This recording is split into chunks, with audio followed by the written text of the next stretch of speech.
What's going on, car family? I'm Ben Wayne. Thank you for joining me in another video. Today we are at BMW of Gwinnett Place and we're going to be taking a look at the 2019 BMW i8 Roadster. This particular vehicle has been finished in a beautiful crystal white pearl metallic, and your interior finish is in e-copper, and the color combination is stunning. The BMW i8 was initially introduced to us back in 2014 as a plug-in hybrid, and it's taken quite a few years for the Roadster variant to become available on the market. Now, if you're familiar with the i8's design, you know it pays homage to the BMW M1 of the past. To make the Roadster a reality, the first thing BMW did was take an i8 coupe, remove the roof, and make any adjustments they thought were necessary. The overall design theme of this car are various lines and various layers within the design work. So today, let's peel this car back layer by layer and see how this ride has been engineered for excellence. Let's start off this review by talking about some of the general design characteristics of the i8 Roadster. This car is defined by its sweeping silhouette and crisp lines. It literally looks like it has been sculpted by the wind. Now, the i8 Roadster is also defined by its long wheelbase with short overhangs. Now, talking a little bit about the body panels, your door panels and your hood are composed of aluminum, but your front bumper, front fender, and rear bumper are composed of a thermoplastic. Now, as I stated in the beginning of the video, the overall theme of the i8 is to have multiple layers throughout its design. And if you look closely, you can see how that theme has been carried out up front. Now, you also have the traditional BMW kidney grills, but if you look closely, each grill has a thin slit on the bottom of it. This is to provide cooling to the electric motor up front. Remember at the beginning of the video, I said to create the i8 Roadster, one of the first things BMW did was take an i8 coupe and remove the roof and see what changes needed to be done from there. One of those changes was the hood vent design. When they removed the roof from the i8 coupe, they noticed that the hot air from the electric motor would come over the windshield and flow into the cabin, making it very uncomfortable. Why did this happen? We know this happened from the basic principles of fluid dynamics. We know that there's a high pressure environment on the exterior of the car due to the high velocity of the air. And we know there's a lower pressure environment in the car's cabin. So the air from the high pressure environment is going to want to come above the windshield and flow into the cabin, which brings that hot air, making it extremely uncomfortable. So what BMW did was redesign the hood vent so the hot air doesn't come inside the car's interior. And speaking of removing the top, the soft top operates seamlessly and smoothly, and I'm truly amazed at how quiet it is. So you have a nice cloth soft top that operates pretty quickly, takes just about 10 seconds to operate, and can be done while the car is in motion. Now let me go ahead and lower it by pressing the unlock button. As you can see, the process is done in reverse. And one of the most notable changes for the Roadster is that the coupe was a 2+2 configuration. The Roadster is now strictly a two-seater because the soft top folds where those rear two seats were located in the coupe. Now, one of the most notable characteristics of the i8 Roadster are the butterfly doors. Now, contrary to the coupe, there isn't a frame here, so it provides a much cleaner design. So I'll go ahead and open it up. These are really neat. And as you can see, the butterfly doors have been hinged to the windshield. And also, if you look closely, you'll see an i8 symbol projected on the ground. How cool is that? One of my favorite features is the floating buttress design. I love how that design has been retained on the Roadster from the coupe. Just look at this car. It looks like it's literally been carved by the wind with this opening gap here that's able to just channel air straight through to the back of the car. So we talked about some of the exterior design characteristics. Let's focus a little bit more on the structural characteristics. The i8 Roadster is composed of a two-piece lightweight structure. One piece is called the Life module, and the second piece is called the Drive module. Now, the Life module is composed of a carbon fiber reinforced plastic, which is actually stronger than steel. In fact, it is 50% lighter than steel and 30% lighter than aluminum.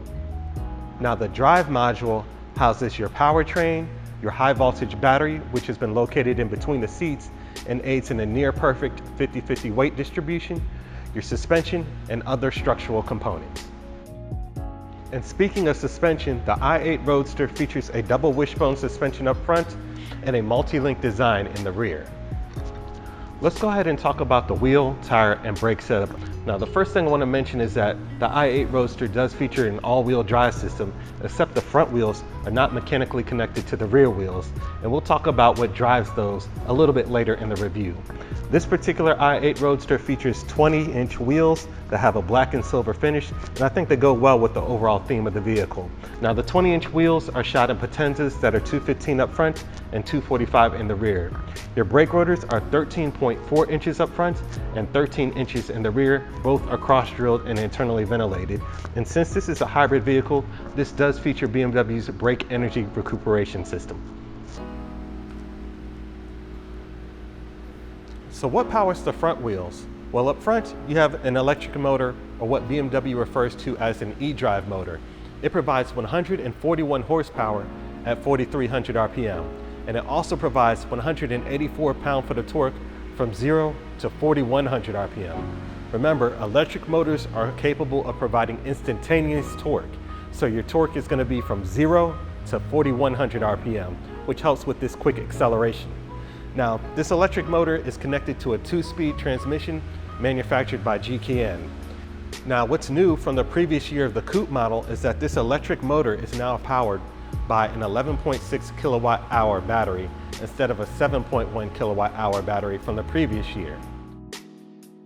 The rear wheels are powered by a 1.5 liter 3-cylinder turbo engine, which puts out 228 horsepower between 5,800 and 6,000 RPM and 236 pound-foot of torque at 3,700 RPM. The engine is connected to a 6-speed automatic transmission. Now, I would give you some shots of the engine, but it's only able to be accessed by service technicians. Between the electric motor up front and the engine in the rear, you have a combined horsepower rating of 369. Now, remember I said the front wheels and the rear wheels are not mechanically connected to each other, even though this car is all-wheel drive. Up front, the wheels are connected to a 2-speed transmission. In the rear, the wheels are connected to a 6-speed transmission. Now, it uses a software to work in tandem, which results in a 0 to 60 time of 4.4 seconds and a top speed that has been electronically limited to 155 miles per hour. Now, with the electric motor and combustion engine combination of the i8 Roadster, this car gets an MPGe rating, or a miles per gallon equivalent rating, of 69 miles. So we've covered some of the exterior details, the overall design of the car and the structure, and how it's powered by a motor up front and an engine in the rear. Let's go ahead and check out the interior. Sitting in the interior, I can honestly say the exterior theme has been translated into the interior extremely well. Looking at the top of the dash, you have multiple layers of leather here, and I think that just looks really nice and fits in well with the overall theme of the car. At the top of the dash, you also have a touchscreen display system. Coming further down, you have an air conditioning vent, hotkeys for your infotainment system, and then controls for your air conditioner system. Now, the center console is composed of an array of buttons. You have a button to start and stop the car, a traction control button, and a button to switch between Comfort, Sport, Eco Pro, or eDrive. Comfort would be a nice blend for fuel efficiency, Sport would trigger the combustion engine, and of course eDrive is the full electric mode. Coming further down, you have a control for your iDrive system as well, and then you have a cup holder in the center console here. Now, one thing that's strange is there is a cup holder located further back here, but if you're driving this car, that would be kind of hard to get to. The seats overall are extremely comfortable. They are 6-way adjustable, and I love the finish of the e-copper leather. Now, one thing I want to make mention of is the side bolstering in this car isn't really that aggressive, and it doesn't need to be, because the i8 should be thought of more as a GT car as opposed to a supercar.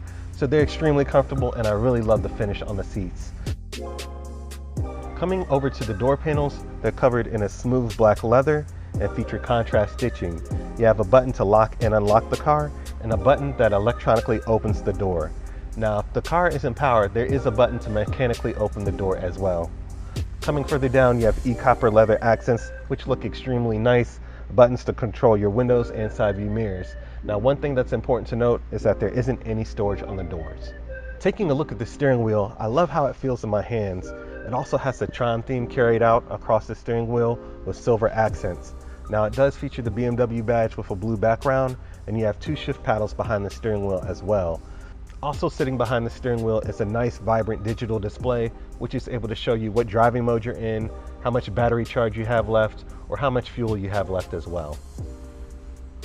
As I mentioned earlier in this video, the BMW i8 Roadster is a strictly 2-seater model, as opposed to its coupe variant, which is a 2+2 configuration. So where the 2 smaller seats would have been in the coupe, you have a little bit of storage to place some bags. That was a brief overview of the 2019 BMW i8 Roadster. I really love the e-copper interior of this car. Let me know your thoughts in the comments section. If you're interested in this model or any other BMW, please be sure to reach out to Tolli Poff at Gwinnett Place BMW.